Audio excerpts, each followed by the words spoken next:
Hello, and welcome to this edition of the Purple Journal podcast.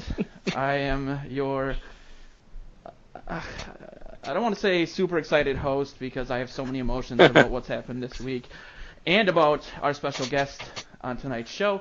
But I am Joe Johnson, owner of VikingsTerritory.com and purplePTSD.com. Before everyone hops off after our interview, I want to let people know that I'm going to be on WCCO Radio this Sunday at 4:35 p.m. on the Sports Tonight show, which is always good to have the least informed person on this podcast on a broader platform. You and Sid going to do the show? Oh, God. I'm already nervous enough. I don't know if I can handle Sid. Okay. That's Joe Oberle, someone who deserves to be on that show more than I do. He is a senior writer for purplePTSD.com, and he writes for the Sports Post. And only because of age, Joe. Only because of age. Gotta respect your elders. That's right. Even if they were wrong about Kirk Cousins. Speaking of being wrong about Kirk Cousins, we have Luke Braun, who writes for us. You have a lot of optimism for a Vikings fan. I've always said that I operate best in the off season just because of I like to think of the possibilities. You know, the reality is always so negative, but it's kind of like putting your Madden team together or your fantasy team. It's always more exciting when you're kind of thinking about it in a theoretical sense. But yeah, Luke writes for PTSD, Vikings Territory, and he is the co-host of the Pocket Protectors podcast over on the Climbing the Pocket network. We, like I said, also have a special guest, which is amazing, Michael Rand, Mr. Randball himself, from the Star Tribune. How you doing, hey guys? Man? Good. How you guys doing? It's good. The timing could not possibly be better, right? We're right in the midst of all the goodness. This is one of my favorite sports times of year. Isn't it? It's great. Yes. I mean, it's been. I don't know, So we're going to talk Lynx basketball or what? Yeah. Yep. No, women's Gophers. Joe's Green Bay. Joe's the editor of the Minnesota Golf Magazine, and I saw the article you did about the changes to the golf rules on Monday too. So let's go deep into a golf take to start the show. But yeah, doesn't this seem like, I don't know, like I'm not as. Me and Luke are kind of new to the writing thing as a potential career, and so I always want to kind of look at that from a perspective of, like, I don't know if this is just a crazier free agency period. It just seems like there's so much happening with the trades, and it seems like it's just been a really active free agency period. Is that just from my point of view, or is it this, like, just... No. Yeah, I think it's been pretty unusual, and I think, like, from a Viking standpoint, this free agency period was just, with how everything's set up, it was just destined to be crazier, right? Like, you couldn't possibly have a more Vikings-esque scenario than to have 3 free agent quarterbacks on your roster. Like, whoever, like, when does that ever happen? When does a team have 3 free agent quarterbacks on their roster that all wind up getting jobs somewhere else, and then they pick a fourth guy that's probably better than all 3? Yeah, It takes, like, I don't even know if you could have, like, from a cap standpoint or anything, if you ever possibly could have planned to have 3 guys hit free agency at the same time in this manner, and to have all 3 of them, have been starters the last 3 years for your team, essentially.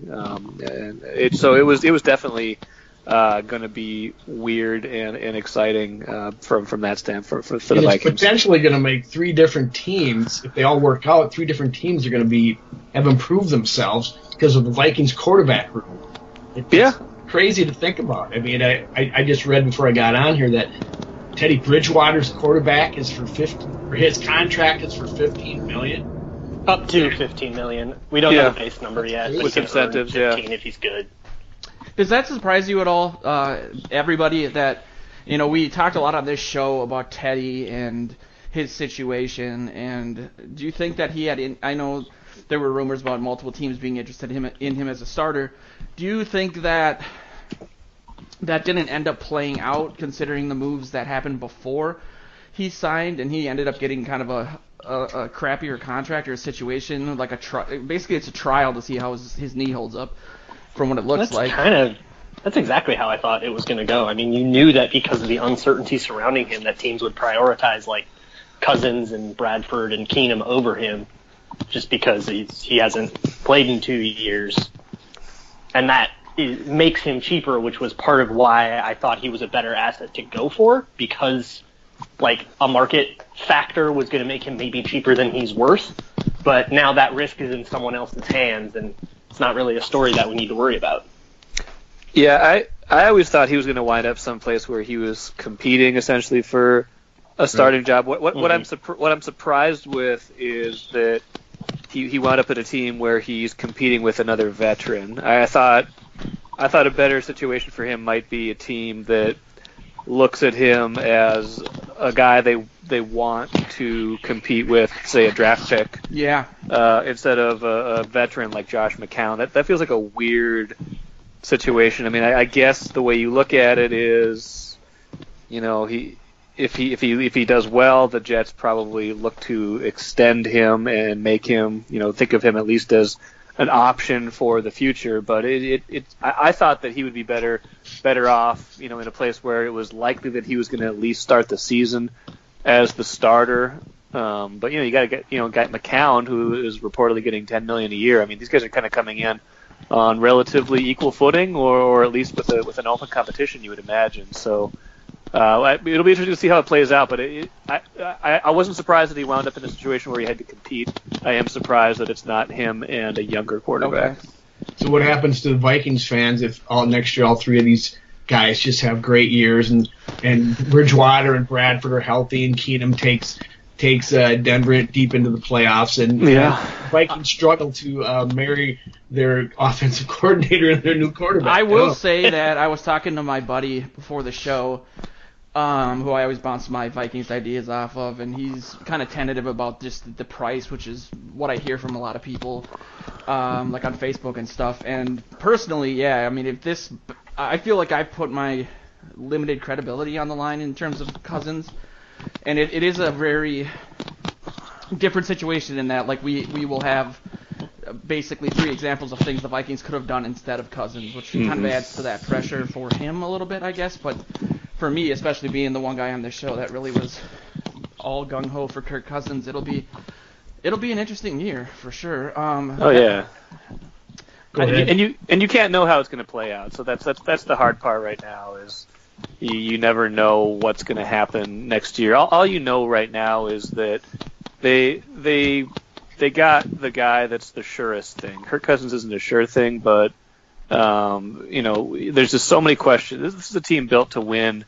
You know, not necessarily just right now. They've got a wider window than that, but this is a team that's built to win.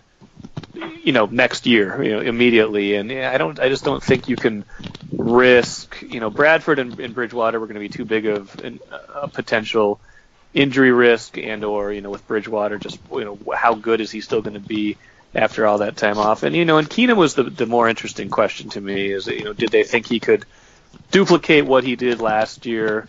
But you know what? Ultimately, it comes down to, I mean, look, Bradford got $20 million with the Cardinals. I was going to ask about that because it's, you know, Keenum's probably going to be somewhere close to that. 18 something. I mean, what would you rather do? Would you look at the Jets? I mean, there's the potential they could be paying 2 quarterbacks. What if everybody hits incentives like $25 million, right? I mean, if you get McCown and Bridgewater, what would you rather have? I think I would most definitely rather have Kirk Cousins for 3 years, a known commodity, someone who's still got some upside, was in a bad situation for a lot of years in Washington. I think they did the right thing. That doesn't always mean it's going to work out the right way. Well, but they solidified it with Siemian backing him up with the Denver's quarterback, right? It's all set now. No, I just want. I think if you look at the quarterback rooms as a whole, too, right, because, like, the combination of Teddy Bridgewater and Josh McCown is what's being compared to, like, our combination of Kirk Cousins and Trevor Siemian. And then, like, the Broncos get Case Keenum, and then they probably are going to draft someone or trade down. They'll probably add a rookie quarterback to that room, I would imagine. Mm-hmm. And I think if you were to rank those, I really, really like the situation that the Broncos have set up for themselves with Keenum and then being able to grab one of these blue chip rookies. And I like the way that the Vikings quarterback room has set up. One of the biggest worries that I had with Cousins is that he was only one guy, and if he pops an ACL, which can happen to anybody, it didn't seem like there was really any way to get back plan. But grabbing Trevor Siemian for pennies on the dollar really, really puts my mind at ease in that. And I think the Cardinals definitely have the worst situation because they're paying a lot of money to Sam Bradford. They had to let Tyrann Mathieu go. Yeah. And their backup is Mike Glennon, who we know is very bad. There's really no future still in Arizona. It feels like it's been that way for 10 years. Yeah, I feel like it's a little unprecedented too to see. I was watching NFL Network, and like what you said, Michael, it was kind of amazing to see Vikings news after Vikings news. That's something we're not used to as Vikings fans. Yeah.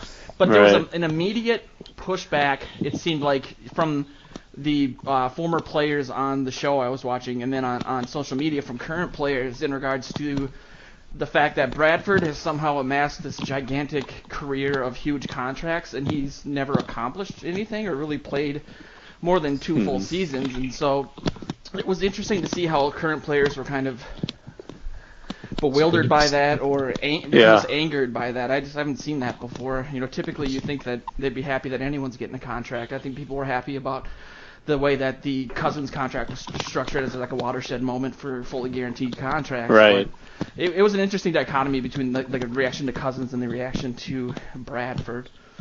Yeah, and I would agree too. That I agree with the fact that Arizona came out worst in this, but you do have to realize all of these teams are in different places, right? They're all in different kind of spots with where they are at their franchises. The Jets are hoping to solidify their quarterback spot, but they're still they're regardless of who they wound up with at quarterback, they probably weren't going to become an overnight contender. The Broncos definitely needed to fix something there, but they need to fix more than just quarterback. And the Cardinals too. They've got kind of a veteran team still. They've got some veteran receivers. They're hoping that they get a good year out of Bradford and that maybe turns their franchise around. But the Vikings were in the position where they could afford to take the fewest chances, and they had a unique situation where not only coming off a 13-3 season, but being able to fit a quarterback like that under their cap because they were already planning to pay Teddy Bridgewater and then to pay Sam Bradford in this free agency frenzy a pretty big salary. And if you could probably make the argument that if either of those guys had stayed healthy to this point, Teddy would be in line for a pretty big payday right now, and so would Sam Bradford. If Sam Bradford had the kind of year that he had a year ago, and the Vikings had the kind of year that they did it on the field as a team this year, you would imagine Bradford would be commanding probably $25 million a year right now too. So this isn't like they weren't going to have to pay a quarterback this much. It's just surprising that it ends up being somebody like Kirk Cousins, who a quarterback like that doesn't really reach free agency very often. It's a very unique situation all around. It'll also be really interesting to see how the contract is structured, because we know the thing is fully guaranteed, which is the really unprecedented thing. Right. I bet it'll be front loaded. I would imagine so as well. Yeah, because you can front load. I was tweeting about this, something like $33 million in the first year, which lets you be a little bit easier in 2019 and 2020. Yep. And if you do that, you can still probably get Diggs and one of Hunter and Kendricks extended, and extending Barr actually lowers his cap year hit for this year. So you can still get most of the work you wanted to get done and be paying your quarterback $33 million, and then you're set up in 2019 and 2020 with something that isn't so prohibitive. Yeah, and I think my colleague Ben Gessling even wrote about it. I think they could even do a little bit more if they wanted. I think if you give them a roster bonus instead of a signing bonus, you can pay the roster bonus all this year if you kind of work that into the deal. So you could conceivably, do as much as I think, 35, 37 on this year's cap and still be able to fit your draft pick, still fit everybody else. And then, on the back end, it's not as expensive when, like you said, you've got to start paying Barr, Kendricks, Diggs, Hunter, all those guys. And that doesn't mean they're not going to have to make hard decisions on those guys. It doesn't mean those guys are automatic extends, and I don't know if they were automatic. I don't know if all four of those guys were automatic even before they did this. Yeah. But they are at least positioned to be able to get creative, and there's still some things they can probably do with this year's cap to shave some numbers off of it too. The Latavius Murray thing, I don't know where that's at. Right. That's due March 16th. That's due on Friday. Yep, and with Jerick McKinnon going, it was not a surprise that he went somewhere, but that he's, going to San Francisco now. Their depth there will be a little, interesting, but I don't know what they'll wind up doing there. I think Murray was a really useful player and got better as the year went along. I agree. He'd be complimentary to Dalvin Cook, but I don't know. I don't know what the ideal mix is at running back, but I do know that they're going to miss Jerick McKinnon. There are a lot of running backs who will be deep, deep, deep in this draft, like in the middle of day 3, that will be able to replace the role that we had Jerick McKinnon do. And I don't think they'll be as good as Jerick McKinnon, but they'll be able to fill that role just fine. Yeah, and that's probably a good place to find that, because you're right. I mean, the value of running backs is changing over the years. Mm-hmm. And now the Vikings are drafting 2 in 2 years in a row, maybe. Interesting. And Michael, you wrote a piece that I wanted to latch on to as the pro Cousins guy, kind of comparing his situation now to Drew Brees, which is also kind of a fun thing to talk about, just because the Vikings obviously reached out to him doing their due diligence on Monday, and there's a lot of articles talking about that. But do you want to kind of just go into that a little bit and break down the similarities that you saw there, just in situation and in play, I guess? Yeah, most of it, I think a lot of it's in situation and also kind of early stage of his career, right? I mean, and also, in just the fact that, really Drew Brees is the last example of a quarterback of this caliber that made it that was allowed to become a free agent in kind of this prime of his career. He was 27. He wasn't even healthy. He wasn't healthy, no, but he was, it wasn't like he was going to have a career-ending injury. There was questions about his, was it a labrum? I can't remember exactly what it was. It was a shoulder or something. When he was with the Chargers. But he'd put together a couple pretty good years there. But still, a guy who was, it looked from all the medicals like he was going to be okay, by the start of 2006. But he reaches free agency at age 27. Hadn't had a great career with the Chargers to that point. Certainly wasn't on like any kind of Hall of Fame trajectory. He'd made a Pro Bowl like Cousins had. He'd put up some good numbers in a couple of years like Cousins had, but I don't think anybody would have predicted when Drew Brees went to the Saints that all of a sudden you've got this guy who, not only is incredibly durable, he's missed 2 starts in 12 years in New Orleans, but has just put up ungodly numbers. Has won a Super Bowl, 6 playoff appearances, just yards left and right, touchdowns all up and down the field. So, I don't want to say, hey, Vikings fans, get ready, Kirk Cousins is going to become a Hall of Fame quarterback, because that would be wrong. If you do, we've got it on tape. So that's not. Yeah, we can definitely clip that.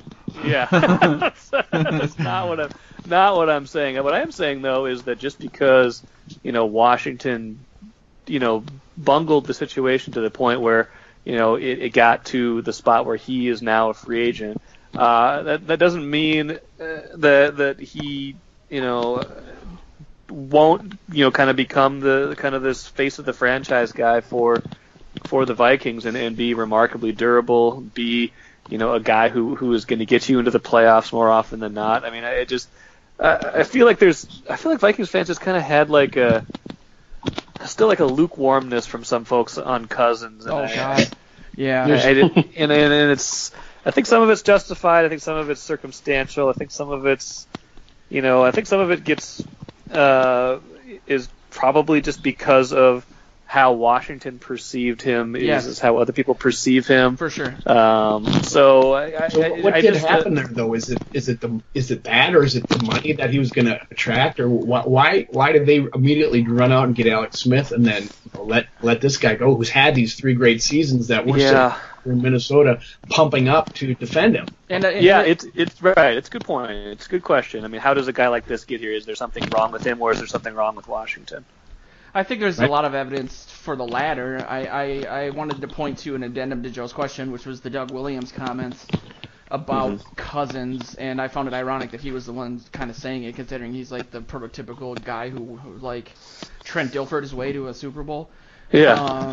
So, I feel like a lot of the negativity that I hear personally as the person who talks to a lot of our readers is based on the amount of money, which I think is, like we've talked about, maybe not as bad as people think it's going to be.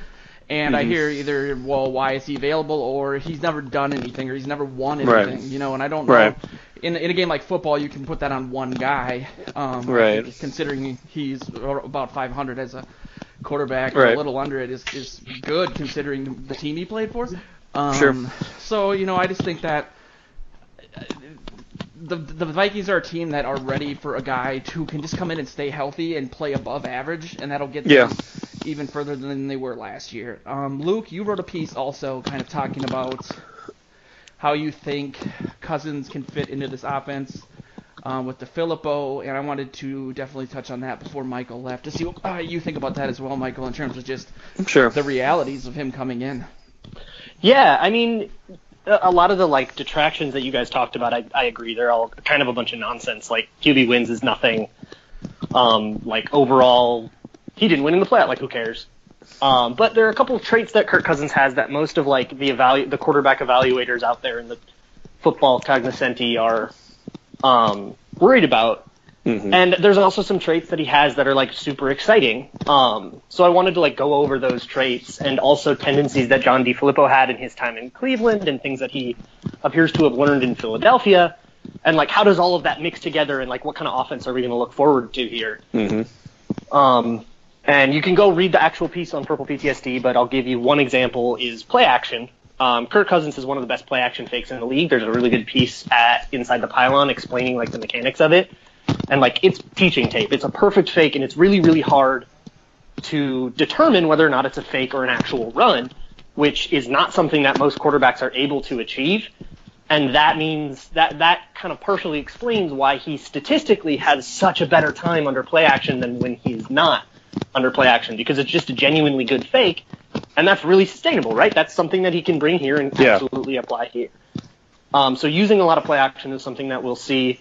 And then for a flip side example, something that Cousins struggles with a lot is in the red zone, he drops off compared to his peers, and that's really worrisome, right? You don't want a quarterback that throws picks or chokes it away in the red zone. Fumbles. And fumbles a lot or whatever. One of the problems with that is he likes to throw into too tight of windows. He likes to try to force the ball into places where he probably shouldn't be forcing it. And that causes pass breakups, that causes interceptions, that causes unnecessarily contested catches, and that really just will deflate your production. Well, there's something that John DeFilippo really likes to do, and he was coaching Foles on this, and it was a big reason that Foles was able to be successful at the end of the year. Red zone throws, face mask or higher. He wants them to be face mask or higher, always throw it high, and that creates a much bigger window, right? You don't get those same tight-bodied, really contested windows when every throw is high and when every route in the red zone is enticing a high throw. So that can hopefully help Kirk Cousins to cut down on the turnovers and maybe be a little bit more successful in the red zone. He certainly has good enough accuracy to throw those high balls just fine. It's just a change in strategy that's a lot easier to teach than something be more accurate. That's not something you can really teach. And somebody watching.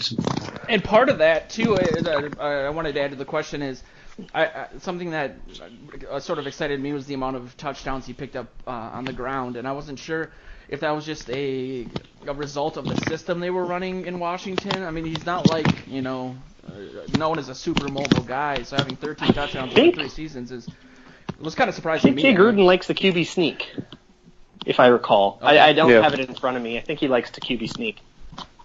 So he's definitely got the size for it. So how do you see him fitting into the offense? Then I mean, it's such a hard question considering the change of personnel and everything. But at least I think with the guys we have on the field. Yeah, I think he'll definitely be helped by the fact that if he is a guy that has a tendency to throw into tight windows, he's got 2 receivers who I think the Vikings were third in the NFL in contested catch rate last year. I think it's a PFF stat. I think they were 1 and 2 respectively. Those 2 guys, and I think it's a team they were third. I think so. They definitely do well in that area. He will be helped by Diggs and Thielen as long as those guys stay healthy. He'll have a better group around him. The biggest concern I have with Cousins, and this is a legitimate one. And this was probably regardless of scheme, although you can scheme around this a little bit. In 2017 and even going back a little bit, he's not been great under pressure. He threw 9 interceptions last year when pressured. That was tied for most in the NFL. Keenum only threw 2. Keenum was great under pressure last year. I mean, until you got to the playoffs, really, where it dipped. Regular season, he made up for a lot of flaws on the offensive remarkable line. He was. It was just unbelievable. Good. Yeah, like second highest pressure rate, second lowest sack rate, like 7th best QBR under pressure. I mean, it was like off the charts numbers, and Cousins just wasn't there. He got pressured a lot with Washington. His numbers were pretty average under pressure, and if the Vikings don't do something to either scheme away from that pressure or upgrade what we all would agree was an improved but still pretty average offensive line last year, if they don't get better there, I think that they're still gonna expose some weaknesses in Cousins' game. Definitely. And Joe, I wanted to get your takes. I know you were not really all aboard on the Cousins train either. I mean, what are your thoughts on how this all shook out and sort of what you're? Well, before we went on the air, I was watching Case Keenum's 10 best throws from the Denver Broncos perspective. They were showing that online, so I shed a little tear my whole concern was the money and what it might do to maintaining those people on defense. And like Michael was saying earlier, they might not have all been easy extends anyway. So maybe there's some truth to that. And I'm thinking, do you pay $10 million more a year for a guy who's might not be that much of an upgrade over Keenum? Clearly the Vikings have determined that Keenum's not gonna have that year next year, and I don't know how they know that, but that's the gamble they're willing to make. You could sort of pick up on that. I mean, we talked about that a lot on the show, whether or not some of the ways that the team handled Keenum were a way to sort of strangely encourage him, like keep a chip on his shoulder or an edge, like Elway said in his statement. He's really hyper-competitive, and a lot of people thought maybe Zimmer was just trying to encourage him that way. And it turns out that most of the stuff they were saying was legitimate, and that Zimmer's just kind of got. They just didn't trust him. Yeah, I mean, Zimmer's pretty honest with the media, it seems like. So I'm cautiously optimistic, I guess, is the bottom line. I'm gonna trust that they know what they're doing, and they sent 3 guys out of here for who were potentially be starters in other teams. And they did it for a reason. They brought in. I hate to say this, the most prized free agent, but that's a relative term. I mean, he's at the top of NFL's list, NFL.com's top 101. Once in a generation. That's what I heard and latched onto. I think that's a good tagline for the site. Also, Purple PTSD, cautiously optimistic since 2015. But with that, we're kind of up against it with your time, Michael. I wanted to thank you again for coming on the show, and no problem. I don't know if you had any articles you wanted to plug to our massively increasing audience. Like we've written a few things about Cousins this week. Like you referenced the Breeze comparison. I had another one where I took kind of a journey through Vikings quarterback history and just how the instability isn't just a recent phenomenon. They haven't had a quarterback play year. They haven't had a guy play 16 games in back-to-back seasons since Fran Tarkenton. Yeah.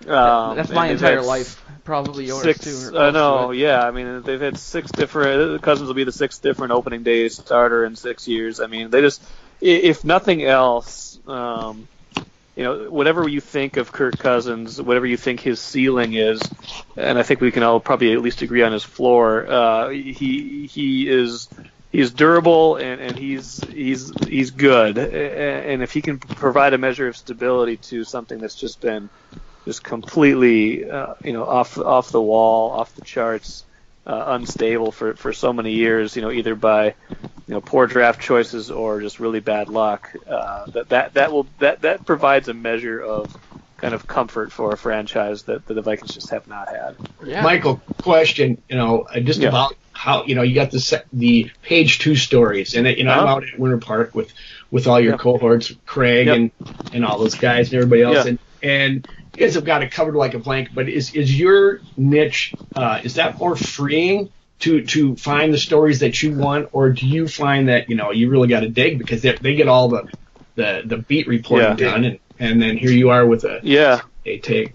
Yeah, it's a little bit of both, right? It's I try to a lot of times those guys need will do straight up reporting, or will need to kind of hit kind of more of a news of the day type stuff, and they'll get into some perspective. Our guys are pretty good at that too. Ben Gessling in particular does a good job of kind of bringing some perspective, especially on the Access Vikings blog. But I might find my niche more in kind of a micro argument or a micro, just kind of really drilling down on a single subject and trying to flesh that out instead of having to hit on 7 to 10 different things in the course of a piece. So that is kind of where I try to fill in the gaps. And you heard it here first. Michael, you said that Kirk Cousins is going to be as good as Drew Brees, so we got that going for us. Yeah, we definitely have that on record, and you can't take it back. Yep, no take-backs on that. No take-backs on that. Expect the page 2 article soon. Yep, Drew Brees and Kirk Cousins, same guy. All right, man. Well, Michael, before you go, I just wanted to say I really appreciate your work. You're my favorite writer over at the Star Tribune. I really appreciate your perspective. I appreciate it, and then I'll make sure to check your podcast out on a more regular basis. I know I've listened to it before, but best of luck as you guys keep doing this. Awesome, man. Thanks you. Thanks much. Really appreciate Thanks, man. You bet. Take care, guys. You too, man. So let's that was awesome. Let's kind of talk a little bit more about some of the stuff we kind of breezed over. I wanted to talk about McKinnon a little bit, since he's been a kind of a favorite topic of the show, and I know, Luke, you were a big McKinnon guy for a while. Still am. Yeah, what are your thoughts on that, man? Like the money and the situation he's going into down there? I definitely understand why the Vikings had no interest in signing him. And, I mean, maybe they did, but I don't think Jerick McKinnon had any interest in re-signing with the Vikings and playing second fiddle to Dalvin Cook.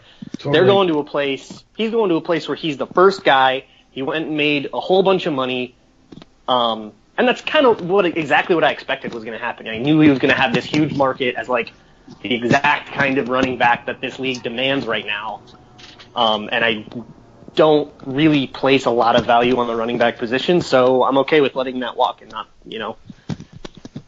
I'll root for him in San Francisco. Probably draft him in fantasy too high. Well, PPR would be kind of. Yeah, you better handcuff him though. I don't think his body holds up the whole year if they load him with a lot of carries. I know that's not going to be the case. They got somebody else out there too, but if he becomes the number one guy and he's I hope it works out well for him. He's a great dude. He's a great dude in the locker room and all like that. But I worry about that.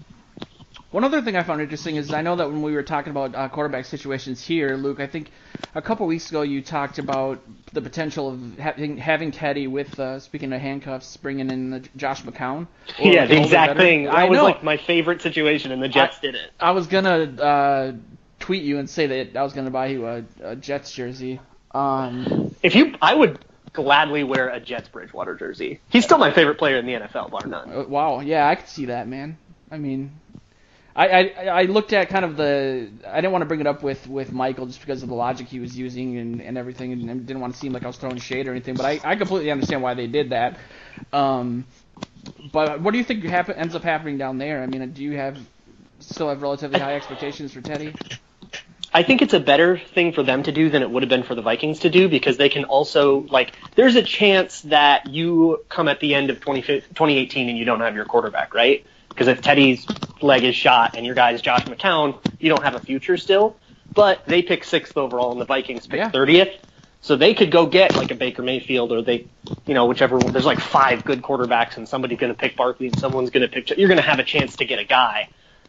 So I think it works out a lot better for the Jets just because, they can draft someone, or if they feel really good about Teddy Bridgewater, they've got a month to get him in doctor's offices and take a look at him and see what they think about him. they can always use that pick on something else. And you would have to think that they did some sort of like deep dive into his medical history, obviously, even with the contract that they gave him. You would think, but we still don't know as of this moment. I don't think we know at least the base value of it. It could be a $3 million with 12 in incentives, and then you're not really taking that much of a risk. If they end up paying that full $15 million, that is the actual best case scenario for the Jets. Because they just paid $15 million for a quarterback that earned all that, and now they can sign him to a big old extension, and now suddenly the Jets have a franchise quarterback. Yeah, and if not, you went with Josh McCown, you probably have a rookie behind him. My thoughts on Teddy range to, I hope he does well, to the fact that Skobadiah is going to be on Care 11 tonight saying goodbye. So. Oh, no. Yeah, the guys on Reddit had this really emotional goodbye thing for Teddy, too. We don't need to dive into it, but I feel like in my lifetime I haven't seen a player that's had that much emotional support from people just based on what he's gone through, and the fact that he is a genuinely nice guy, you can just tell. So, yeah, you got to root for him. I mean, I was never a big Teddy guy myself personally, but I wouldn't be angry if he ended up getting some sort of car-like extension after this year. Which is good. So now we know who to rail on all season if Cousins doesn't work out. So. There you go. And I will literally flee the country if that happens. So you guys got to. Here's what I will say about if Cousins doesn't work out. I don't think there's a lot of uncertainty surrounding him from like a season-to-season basis. We know exactly who he is. The only scenario that we can't predict where Cousins doesn't work out is the one where he gets hurt. Yeah. Otherwise, we get what we know Cousins is, and it's a matter of how good we think that is. He's really boom or bust from like a play-to-play perspective because of the stuff we talked about with Michael, but that doesn't mean that he doesn't carry the amount of uncertainty. Like if we had Sam Bradford, you go, well, if he doesn't work out, then we're screwed. We're going to get who Kirk Cousins is, and we know what that is. We have plenty of data on it. I think a lot of I was getting into some bets with people and looking at different statistical bets, and I think it's hard to even say, like, I personally, and based on evidence that supports that, I think Cousins could be a 5,000-yard passer for the Vikings if Dalvin Cook for some reason gets hurt again or something, or if they have to put the entire offense on his shoulders like they did in 2016 in Washington. But I think that if that were the case, that'd be a bad sign in regards to... Yeah, because that 2016 team spent a lot of time behind, which requires you to pass, and often that doesn't actually lead you to winning games. You're just kind of racking up yards. Yeah, and I feel like if he's throwing that much, something bad happened in the backfield, obviously. So right. Well, I think he'll get a lot of passing yards to Dalvin Cook as well. Yeah, that's true. Vikings need to bolster their offensive line real soon. Because Billy Price, man. That name keeps coming up to every person I talk to says Billy Price. I mean, it's a great fit. He fits the zone scheme. He passes all the tests that the Vikings want. They want like agile guys, and they're okay with it being a little smaller. And the only thing with Billy Price is his pectoral injury that he sustained at the combine. Yeah. Which the Vikings are used to on the offensive line. And that's not something that really seems like it's going to persist past training camp. So maybe that lessens his value a little bit. And if you got Billy Price as like a second rounder instead of the first rounder, then you're talking about huge steal territory. He's not the only interior lineman out there, but he's definitely one of the best ones. Here's a good question for you, Luke, because I've been kind of this has been something that's been on my mind, and I've asked a few people because we did the viewing party for the Vikings and the Saints game at a movie theater in South Minneapolis, and I thought that it would be pretty fun to do a viewing party for the draft and get everybody together and watch it and get food and liquor and all that. But I was thinking that, considering Spielman's track record, whether it would be a good idea to do the Friday and have the risk of Spielman just trading down and the Vikings doing nothing, or Saturday, that makes a lot of sense. Doing it on Saturday where they are obviously going to have multiple picks. I mean, it's kind of a that makes a lot of sense. There's a little bit of a value cliff from the first round to the second round, and part of that has to do with the fifth-year option, and part of that just has to do with like perception and expectation and stuff. But that means that teams will generally overpay to trade up into the first round, which those kind of inefficiencies are the things that Spielman has exploited in the draft before. So I think it's definitely there is a chance that he trades down, 3 spots, get a fifth rounder or whatever. Yeah. And then suddenly, you didn't watch any Vikings stuff happen. So yeah, I think it is a pretty good idea to watch day 2. I also think it's there's a good chance that the Vikings make 2 second-round picks one way or another. And this is probably a good time to plug the fact that the guys from That's a JR take, by the way. and the guys from Vikings territory, which includes JR and I think maybe World from Reddit, we're going to be doing a sort of deep dive mock draft live show that'll be also something that you can stream on Saturday at noon. So we'll start promoting that probably today and tomorrow, today being the day that people are listening to this, which is Thursday. It'll be live on YouTube. You can check both of our sites for that. But I'll be there, Luke will be there, JR will be there, Sean Borman, Austin, Drew from Vikings territory. And I'll kind of be helming things because I have no idea what I'm talking about. And you guys will go into kind of each position and what you guys think the team's going to do. So if you're into the draft, check that out. It'll be super awesome. But speaking of draft picks, the Vikings also got a draft pick for Siemian too, right, for this year, and then they're giving one away for next year? Yeah, yes, they traded 7th for this year, and they're giving away a 5th for next year. Which, like someone said, I saw someone post that averages out to a 6th round pick, and Siemian was a 7th round pick when he was drafted. So I'm not sure how that all works out, but hopefully we never have to see how Siemian is going to do. So I wonder what methodology they use to get that, because a lot of the like draft value stuff that I've looked into over the last couple of years will say that the difference between a 6th and a 7th round pick is super, super small. Yeah. So moving a 5th from last year into a 7th from this year is a cost, but it is a minuscule one. Essentially, we got Trevor Siemian for free.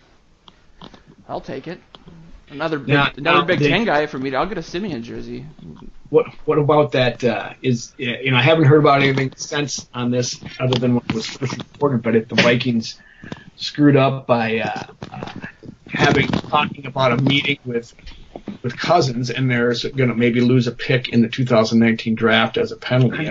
I've never heard of that rule before, and the speculation that they would maybe lose a pick I don't think is rooted in anything. I think that's just Florio being a Vikings fan. Yeah, I don't know either. I haven't heard any steam on it since, and I don't know how that can be a problem when you've got reports of people already signing contracts. Exactly. Contracts yesterday. That happened at Keenum.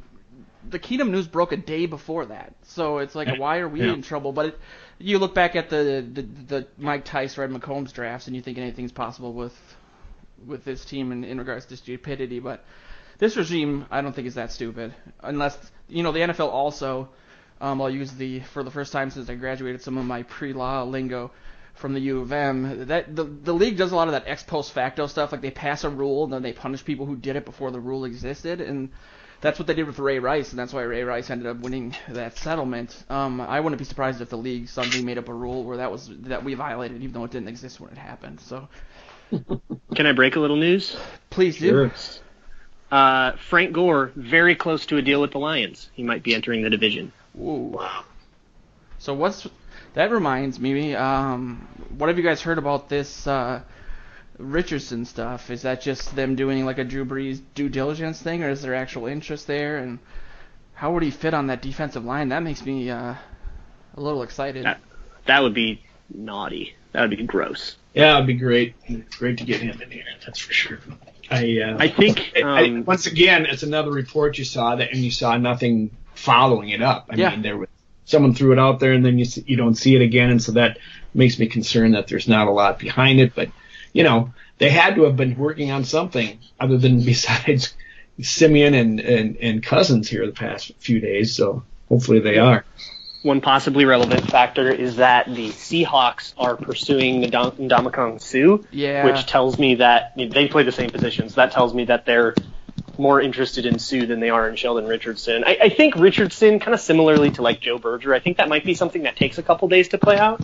He's going to be a guy that has a couple offers, and he's going to visit, and he's going to take his time and make a choice, rather than the kind of the tampering in the first couple hours of free agency where people are just going to rush out and everything kind of happens over the course of a bunch of time, and then there's always a couple guys that take their time.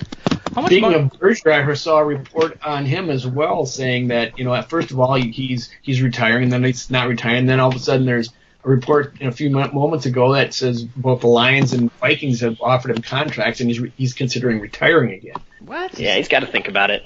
Yeah, I know. We'll see. It would be great if he came back.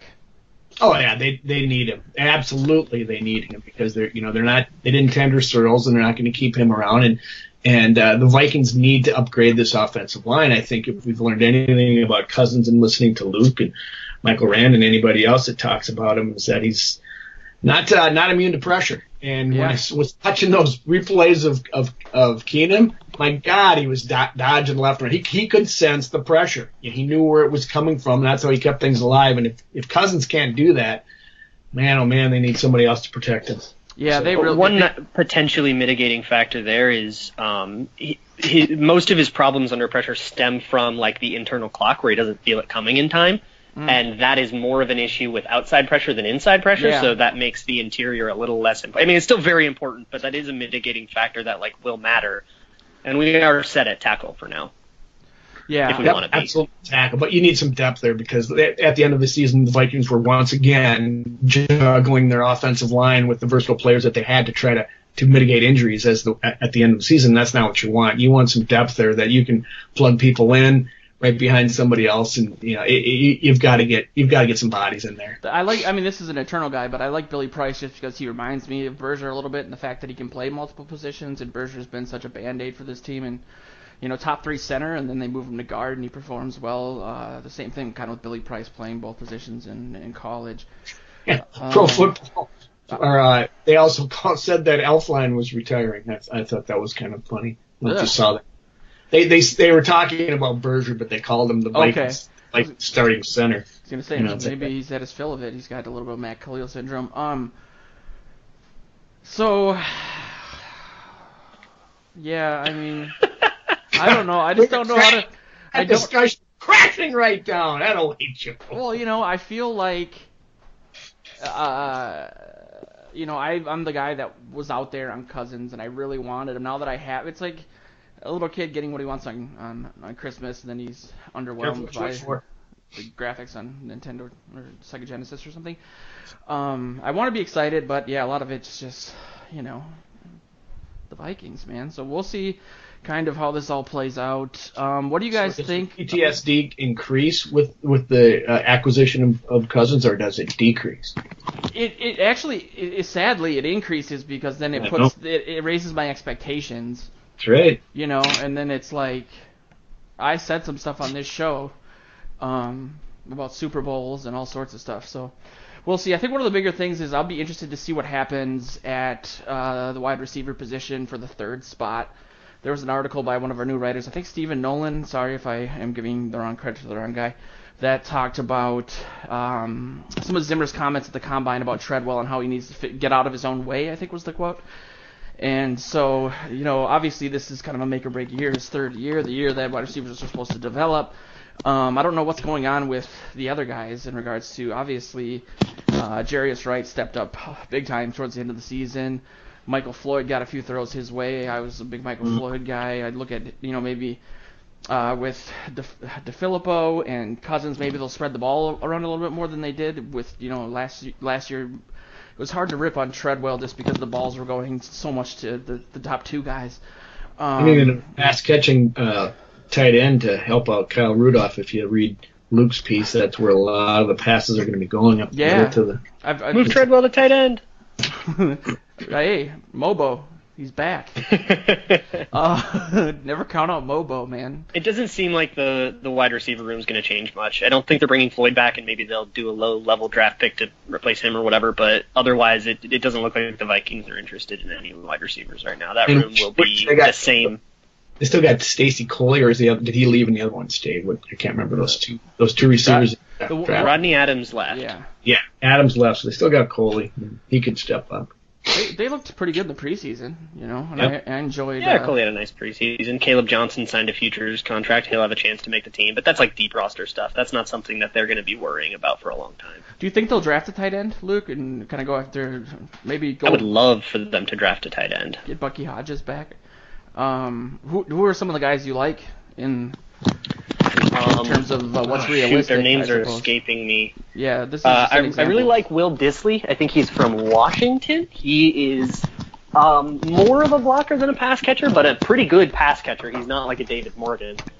And I think that would be a nice compliment to Kyle Rudolph, because right now Kyle Rudolph's more of a pass catcher than a blocker, but is like fine at blocking. So I really like him, and he's not a first round guy. He'd be like a second or third round type of player. I really like Mike Gesicki, the Penn State guy, although he does not block at all. He's a pretty bad blocker. I know that the Vikings really, really value blocking in their tight ends. That's part of why, they didn't value Bucky Hodges in the third round like everybody had him pegged. That's part of that's why they have drafted tight ends and treated the tight end room the way that they have, because they really want to be able to put the same guys in on like run plays and pass plays and not have that predictability. So they might not look for that.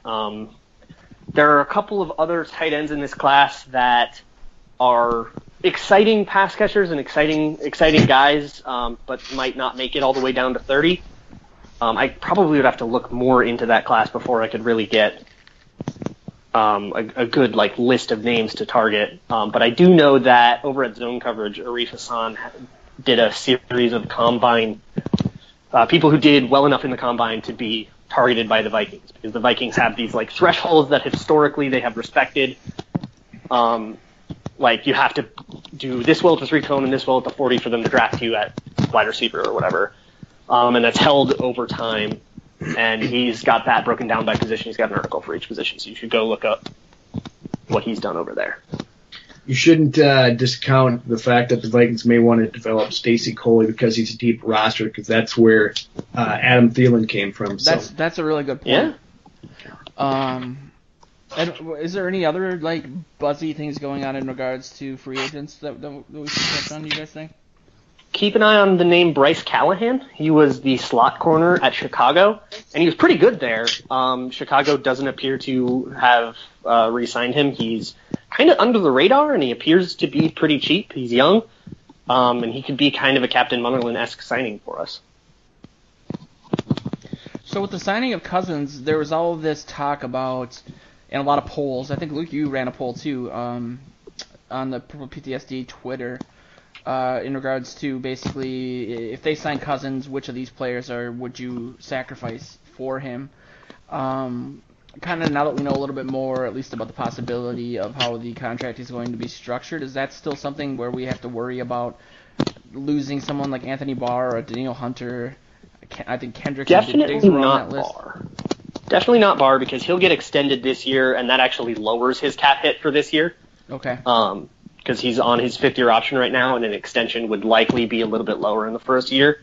So that's probably something that they're going to do maybe before the draft. If not, they'll do it at the start of training camp like they always do.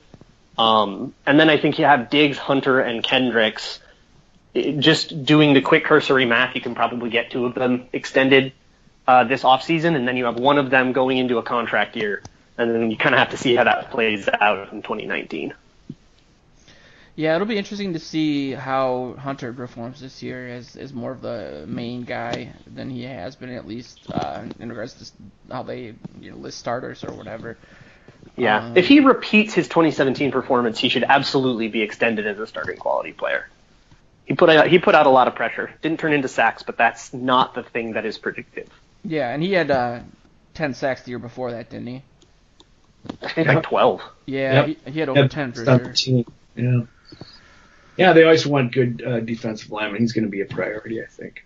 Yeah, it's I told my dad, I have to do bring up my dad once an episode. It's a rule I have. After the Philly game, and I said, it'll be probably easier for me to cover the team because I won't get so emotional. I can look at it a little more objectively just because I'm done with the emotional side of things. And to take the cliche joke from The Godfather, it's like every time I try to leave, they pull me back in. I don't seem as excited maybe as I think people would have expected, but it's the way I think about it, and I don't want to even talk about Cousins or my belief in Cousins or whatever. Something that I want to write an article about and talk about maybe on the radio on Sunday, humble brag, is just how lucky we are to have the ownership that we do compared to what we were, kind of what I grew up being used to with Red McCombs, like literally getting busted for putting signing bonuses as part of the cap hit, so he wasn't under the minimum cap because he was such a cheap Texas used car salesman. And so I think it's great at least to see a team that, right or wrong, or whatever happens with Cousins, realizes that they have a window of opportunity that is still open, but maybe needs to be improved a little bit because we got close, but Philly is good and might be getting better. They're losing a few guys through free agency, which always happens after Super Bowl, but obviously they have Carson Wentz back. And yeah, and just be that it's saying, I don't know if this is their rationale, but it's like we kind of comparing them to what the Twins did. We built them a stadium, and at least they're reinvesting that money into the team, building the new headquarters, trying to improve year to year. So I think at least from that point of view, it's something that we should be happy with because we've seen the alternative with, I always defended Randy Moss walking off the field during ironically, the Redskins game during the onside kick because he was basically just angry that, he was trying so hard for a team that wasn't investing in the defense. And I'll always remember Red McCombs' quote was, "We have a championship-level defense. We don't need to invest in it." And we had guys out there like Jimmy Hitchcock. Red McCombs the moron. And I'll never forget, I was in college. I went to a Titans game with my buddy who I referenced earlier, and we were sitting behind the end zone at the Metrodome, and McCombs was walking by behind the pylon or behind the field goal. And everybody was trampling one another to get down to shake his hand, and he kept saying "Purple Pride," And this is back in my drinking days, and I remember standing up and screaming, "Why do you want to shake his hand? He's completely ruining our window of opportunity with Randy Moss and the guys that we have." So I just wanted to put out there that I think the Wilfs are good owners, and I at least respect the fact that they are trying to give us something that we haven't had, regardless of what the outcome will be, which will probably be a huge disaster because that's what always happens. But you kind of look at the silver lining of it, and that's my point. And I wanted to write an article, not to take up all the time, but I wanted to write an article comparing them to the previous ownership from the people that owned the team before I was alive. So I wanted to ask Joe, with the teams that the Vikings had in the 70s, and obviously the business aspect of the NFL was completely different back then, but how do you think that the Wilfs stack up in regards to the owners that the Vikings had, pre-1980 maybe? Well, Max Winter was a very good owner, way back in the day, and then they eventually morphed into that thing where they had 31 owners, which didn't work well, and that's where Dingle Fritz did Purple Pride came in. But if you look at the long list of the Vikings owners, they stack up very well. I mean, this is a team that is not, or I should say an ownership that's not afraid to spend money, and they do want to win. I mean, they say it, and I really feel I believe them when they say that. They want to win. They built the stadium and that to gain more revenue so they could spend the money. They are putting it back into the team in some regards. Many people are mad about having to pay for the stadium, but I'm not one of them. So I appreciate what they've done for the team and the franchise and how they continue to reinvest in it and for anything else they kept the team here, and I think it's great. So I would I'm bullish on the Wilfs for the most part. I think they're doing a good job. What's that? Go ahead. I was just gonna say you can compare them also in a different way to what fellow Mankato Glenn Taylor does. He spends money, but it doesn't work. He's just. You got to have the right general manager and the right coach, and he struggled to find that. He was not a sports guy. He was someone who bought the Timberwolves and came in and hired McHale and the people that he got when he came in, and he I just felt McHale was a good owner or a good GM, but that's beside the point. Yeah, but I'm biased because I worked with him. There you go. Glenn did not have the guy, and I think he had the guy in Flip who was going to, change things there, and he was beginning to before he passed away, unfortunately. But, and the Joe Smith thing. What? You have to this isn't a basketball show, but the Joe Smith thing kind of undercut the KG years big time, and so did Stephon Marbury. I wasn't sure. So But, that's kind of what my fear was when I heard about the Vikings, the so-called tampering with Kirk Cousins. My immediate thought was, I think I even told you that, Joe, in a text. Was like, oh no, it's Joe Smith all over again. It's not going to be my that. only disappointment was that nobody picked up the title of my piece that I wrote a couple of days ago about Kirk Cousins. I was bound and determined to squeeze it in with a crowbar to be the first one to put in print Cousins it.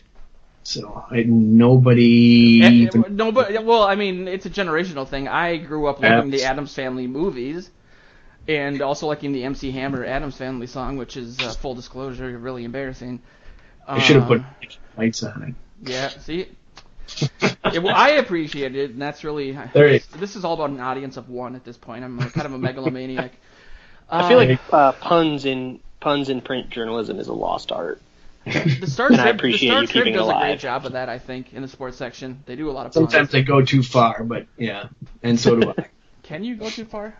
We'll Yes. find out. Absolutely not. Check out Joe's next article for the answer to that. But yeah, I wanted to remind people that we are doing the draft extraordinaire on Saturday at noon. It's going to be a hodgepodge of some of the more established writers like Luke and Sean Borman and me and also some of the new guys that we have on PTSD that are doing amazing work.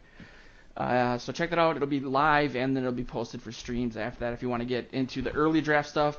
JR is going to be there, which is always awesome because he's like living and breathing this stuff. I never thought I'd meet somebody that was like, that much far ahead of everyone in that regard. Because Luke, you're close, but JR is just some sort of draft robot.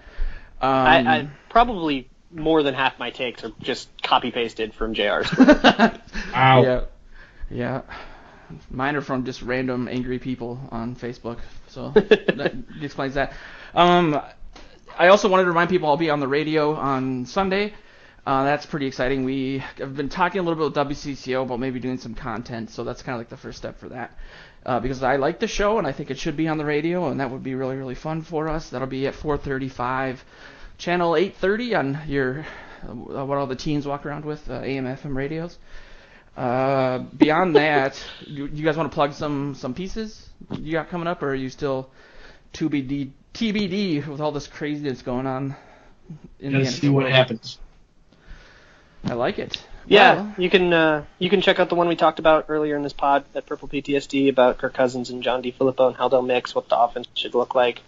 Also, my Twitter handle has changed for a number of reasons. I used to tweet mostly from SpokenFlow22, which is like a more personal account. Yeah. I have now set up like a more professional football focused only account, which is just Luke Braun NFL. So is that if you where you want did to, the Periscope?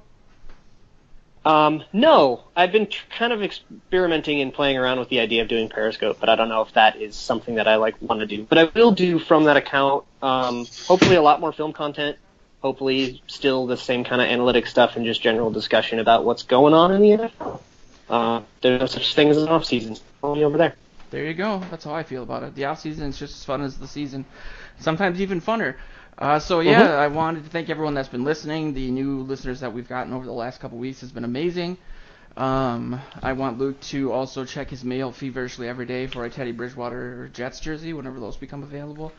I would absolutely wear it. No, you got. My girlfriend's dad is a Jets fan. My girlfriend's from New York. Like her dad and all of her friends are big Jets fans. So I'd be welcome. There it is. So, check out... Red flag. That's a red flag. You got to be careful. Bad judgment. I've turned her into a Vikings fan. She has a Diggs jersey. There you go. You got to put a ring on that. That's a rarity, man. But everyone, thanks for listening. We will be back in 2 weeks unless something amazing happens next week. We might just pop in.